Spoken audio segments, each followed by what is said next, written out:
Good morning all of you. BA first year की philosophy की class में आप सभी का स्वागत है। पिछले व्याख्यान में हमने देखा कि न्याय दर्शन में प्रत्यक्ष की परिभाषा किस प्रकार से बताई गई है। प्रत्यक्ष की दो परिभाषाएं हैं, एक प्राचीन न्याय के अनुसार और दूसरा नव्य न्याय के अनुसार। प्रत्यक्ष को स्पष्ट करने के बाद में हम प्रत्यक्ष का वर्गीकरण करते हैं, क्लासिफिकेशन करते हैं कि प्रत्यक्ष के आगे कितने भेद हैं।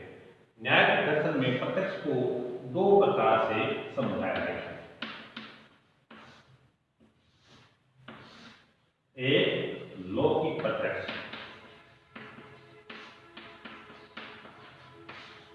और दूसरा अलौकिक प्रत्यक्ष।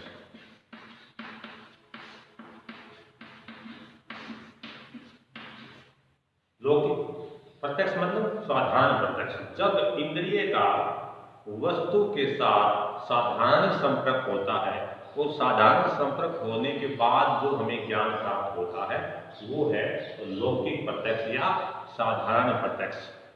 इंद्रिय का वस्तु के साथ, इंद्रिय एक है, जैसे मान लीजिए आंख, तो आंख का एक वस्तु के साथ संपर्क हुआ और उस संपर्क होने से जो हमें ज्ञान हुआ, या नाक एक इंद्रिय है, नाक का गंध के साथ संपर्क हुआ, उस संपर्क होने से जो हमें ज्ञान प्राप्त हुआ वो है लौकिक प्रत्यक्ष।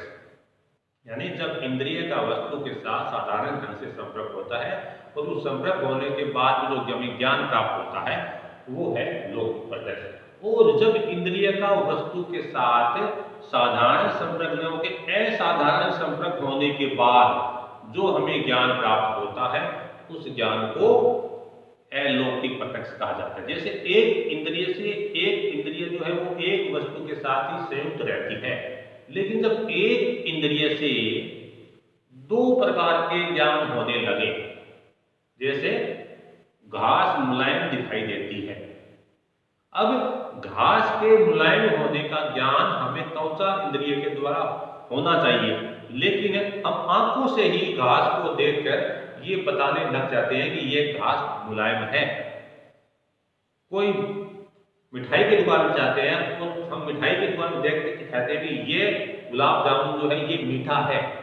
अब मीठे का ज्ञान हमें जीभ इंद्रिय के द्वारा होना चाहिए, लेकिन हम आंखों से उस वस्तु को देखकर ही हमें उसके मीठेपन का ज्ञान होने लगता है। तो जब एक इंद्रिय के द्वारा दो विषयों का ज्ञान होने लगे तो उस प्रकार के ज्ञान को असाधारण या अलौकिक प्रत्यक्ष से बोला गया है। तो लौकिक प्रत्यक्ष है, इसके भी आगे दो भेद हैं, एक है बाह्य प्रत्यक्ष और एक है आंतरिक प्रत्यक्ष।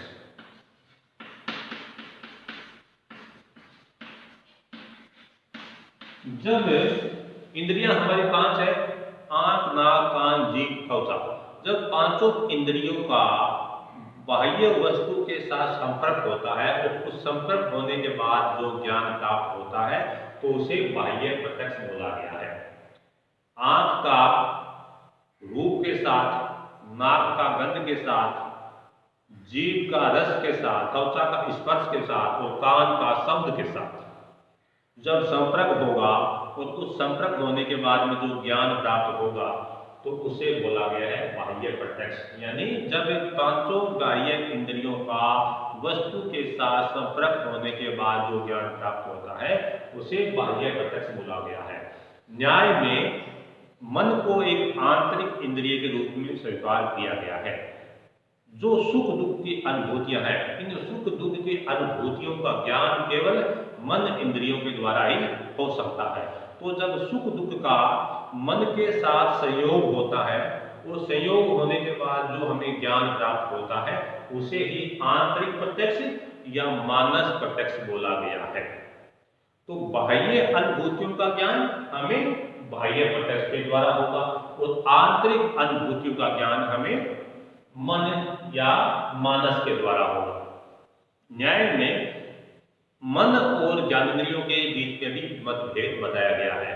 पांचों ज्ञानेंद्रियां चूंकि पंच महाभूत से बनी हुई होती है इसलिए वो अनित्य है, जबकि मन जो है वो परमाणु है, निर्वयव है, इसमें कोई अवयव अनावश्यक नहीं है, इसलिए मन को यहाँ एक नित्य पदार्थ माना गया है। तो बाह्य प्रत्यक्ष यानी पांचों ज्ञानेंद्रियों का वस्तु के साथ संपर्क होने से जो ज्ञान होगा उसे बाह्य प्रत्यक्ष, और मन के द्वारा सुख दुख आदि अनुभूतियों का जो ज्ञान होगा उसे आंतरिक प्रत्यक्ष। एक अन्य दृष्टि से लौकिक प्रत्यक्ष को तीन अन्य भेदों से समझाया गया है। जिस प्रकार से सबसे पहले हमने समझा प्रत्यक्ष के दो भेद हैं, लौकिक प्रत्यक्ष और अलौकिक प्रत्यक्ष। लौकिक प्रत्यक्ष के भी आगे दो भेद हैं, बाह्य प्रत्यक्ष और आंतरिक प्रत्यक्ष। एक अन्य दृष्टि से प्रत्यक्ष के तीन भेद और हैं। पहला है निर्विकल्प, जो मैंने बौद्ध दर्शन में आपको बताया था। दूसरा है शैल विकल्प और तीसरा है पत्य विज्ञान। जब भी हमें निर्विकल्प प्रत्यक्ष उसे कहते हैं जिसमें हमें केवल वस्तु के अस्तित्व का ज्ञान होता है कि ये वस्तु है। वो वस्तु क्या है इसके बारे में हमें ज्ञान नहीं है, हमें केवल इतना ज्ञान होता है कि ये वस्तु है। तो निर्विकल्प प्रत्यक्ष वह प्रत्यक्ष है जिसमें हमें केवल वस्तु के अस्तित्व का ज्ञान होता है। वो वस्तु वास्तव में सत्य है या असत्य है इसका यहाँ प्रश्न नहीं होता। शैल विकल्प प्रत्यक्ष वह है जो प्रत्यक्ष की दूसरी अवस्था है। सबसे पहले प्रत्यक्ष की निर्विकल्प अवस्था ही आती है, उसके बाद में उसकी शैल विकल्प अवस्था आती है। जब हमें वस्तु के अस्तित्व के साथ साथ उसके नाम गुण प्रकार आदि का भी ज्ञान होने लगता है तब उसे शैल विकल्प प्रत्यक्ष कहते हैं। यही वो अवस्था है जिसमें वस्तु के परमा और अपरमा होने का सवाल उठता है कि वो वास्तव में जिस वस्तु को हम देख रहे थे वो वस्तु सत्य है या असत्य है, इसका बोध हमें इस अवस्था में ही हो पाता है। और तीसरा है पत्य विज्ञान। पत्य विज्ञान पहचान को कहते हैं। पहले प्रत्यक्ष हमने किसी वस्तु को किया है और फिर कुछ समय के बाद में उस वस्तु को पुनः प्रत्यक्ष करके हम पहचान चाहते हैं। पहले प्रत्यक्ष की गई वस्तु को देखकर उसे पुनः पहचान लेना, ये है पत्य विज्ञान। जैसे मान लीजिए कोई व्यक्ति आपको 2 साल पहले मिला है और वही व्यक्ति आपको फिर मिलता है, उस व्यक्ति को देखकर आपको ये चीज याद आती है कि ये आदमी वही था जो व्यक्ति को 2 साल पहले मिला था। तो इस प्रकार का जो ज्ञान होगा उसे पत्य विज्ञान कहते हैं। तो न्याय दर्शन में प्रत्यक्ष के ये 3 भेद को स्वीकार किए गए हैं। तो सबसे पहले प्रत्यक्ष के 2 भेद, लौकिक प्रत्यक्ष यानी इंद्रियों का बाह्य वस्तु के साथ या वस्तुओं के साथ साधारण संपर्क जो होगा उसे लौकिक प्रत्यक्ष बोला गया है। इंद्रिय का वस्तु के साथ असाधारण संपर्क होने से जो ज्ञान होता है उसे अलौकिक प्रत्यक्ष बोला गया है। लौकिक प्रत्यक्ष के आगे 2 भेद हैं, बाह्य प्रत्यक्ष और आंतरिक प्रत्यक्ष या मानस प्रत्यक्ष। एक अन्य दृष्टि से प्रत्यक्ष के 3 भेद स्वीकार किए गए हैं न्याय दर्शन में, निर्विकल्प प्रत्यक्ष, शैल विकल्प प्रत्यक्ष और पत्य विज्ञान। धन्यवाद।